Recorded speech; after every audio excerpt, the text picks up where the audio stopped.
Jina lako na kile unachotaka kusema. Bwana Yesu asifiwe. Asalamu Mungu. Kwa jina naitwa Mukuzimu Yaraja, nimetokea Bujumbura, Burundi. Ndio. Kwanza namshukuru Mwenyezi Mungu kunipa nafasi hii. Mimi kupitia kwenye YouTube nilikuwa na matatizo mengi sana, ila nikafunguliwa kupitia YouTube.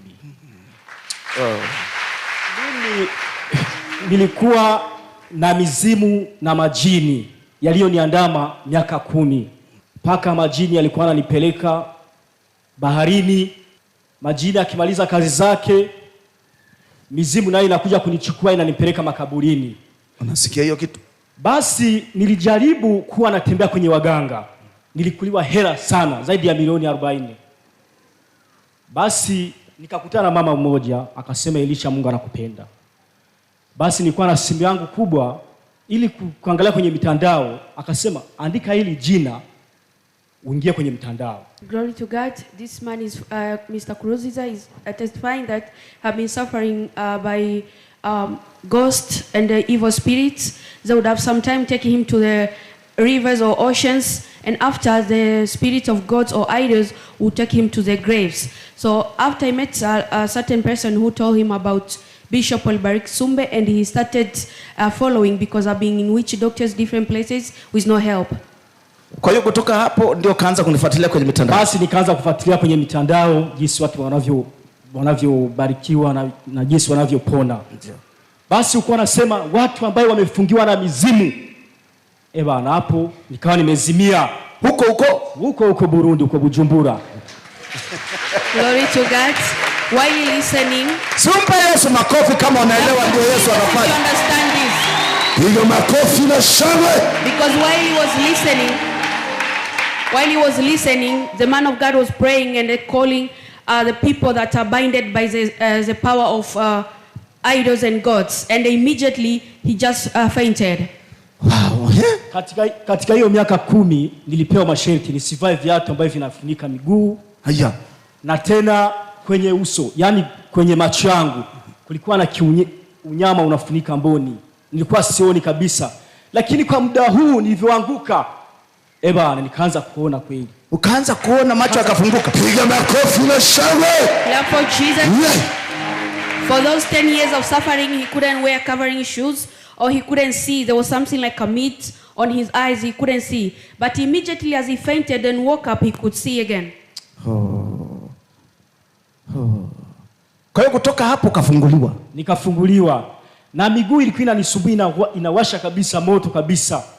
Kwa muda huu nikasikia moto umeondoka kabisa. Kwa kipindi hicho mizimu ilikuwa imenivunja huyu mkono huyu. Ilikuwa imekuvunja mkono? Nilikuwa sinyanyui. Lakini kwa sasa hivi nasikia kweli unanyanyua mkono. Nanyanyua mkono kabisa. Nanyanyua mkono. Mungu apewe sifa. And for those past 10 years he couldn't lift his hand, but after this prayer in this place he could raise his hand, as you can see. Na ulikuwa naisikia ikikuelekeza, maana wanasema ilikuwa inakupeleka baharini, maana irudi, maana ikwambia fanya hivi. Ulikuwa naisikiaje, ama ulikuwa unapata uongozi kwa njia ipi? Yaani ilikuwa inasema kama hutaki kuchukua vitu vyetu ili niwe mganga wa kienyeji.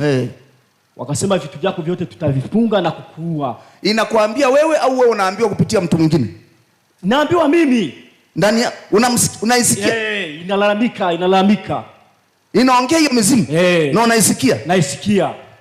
He could hear the voice of idols instructing him, if you don't follow the way that we want you to follow, because they wanted him to be a traditional doctor. When you refuse this, we're going to finish you completely. Kwa hiyo kutoka sasa bado inakusemesha baada ya kufunguliwa? Yaani hiyo siku sijasikia kitu chochote, na tena ilikuwa imenitenganisha na ndugu zangu hapo Marekani, Australia. Nafanya business nao. Ndio. Yaani wamenizulumu hela nyingi sana, wanasema wewe ni mtu mbaya, hatukupi. Nilivyoingia hapa, kwanza ilikuwa Ijumaa. Ilikuwa Ijumaa. Kaka mkubwa ndo akanipigia simu, yupo Marekani, Texas. Akasema dogo kwa wapi? Akasema mimi nimetoka. Ndio. Akasema dogo njoo, kwa sababu ipo Bujumbura. Njoo unisamee kile chochote nilichokufanyia. Nikasema Mungu pewe sifa. Baada ya kufunguliwa hapa. Glory to God. After this man being set free in this place on the second day of seminar here, because the spirit that was binded him, he put it on a conflict between him and his family members. But yesterday he received a phone call from his elder brother, tell him forgive me for everything that happens and let's start new. Kwa hiyo namshukuru Mungu amekufungua na sasa mambo yako yanaenda kunyooka. Yaani naona mambo yatakuwa mazuri sana. Kwanza yapo sawa. Kwa sababu nilikuwa na mali zote zimeisha. Nilikuwa na duka, nafanya business. Kila nikitaka kuna ndizi na niangusha kabisa hiyo mzimu. Yaani hela sina. Lakini ulivyoomba ukasema mizimu, kipindi hicho kweli ndo nimepata nauli kabisa. Watu wakaanza kuwa wananisaidia. Wakasema pole sana. Kwa hiyo namshukuru Mungu. Namshukuru Mungu sana. Umeona mizimu ilivyo mibaya? You see how idols are bad, destroying everything?